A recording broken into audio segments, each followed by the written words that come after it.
Okay.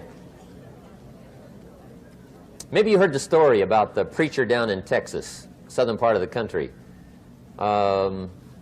He was an evangelist back in the horse and buggy days.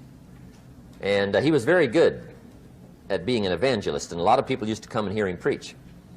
And one day he put up his tent in one of these Texas towns and expected a big crowd as usual, come and hear him preach. And he got there, first night of the tent revival, walked in. 7:30, time to start. And to his surprise, the tent was empty. He thought, well, something must be drastically wrong. So he waited till 7:45, nobody showed up. 8 o'clock, zip. Finally, 8:15, one lone cowboy wandered up on his horse, tied his horse up outside, came in, sat down on the front bench, right, waiting for something to happen. The preacher thought, well, at least I better go down and talk to the cowboy. So he walks down, talks to the cowboy, and he says, "Cowboy, I'm the preacher." And he said, "I don't know what to tell you.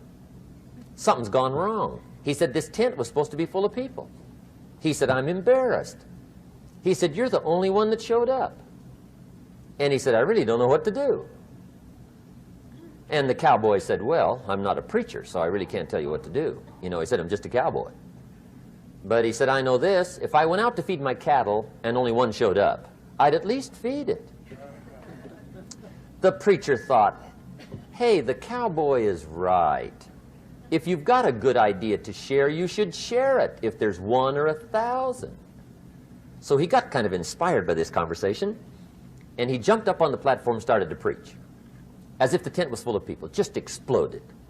And he went for an hour and 15 minutes, just kept rolling. Finally, he quit. And when he finished, he came down off the platform, talked to the cowboy again. Says, "Well, cowboy, what did you think of my sermon?" And the cowboy said, "Well, I'm not a preacher, so I really can't tell." You know, he said, "I'm just a cowboy." But he said, "I know this, if I went out to feed my cattle and only one showed up, I'd feed it, but I wouldn't dump the whole load on it."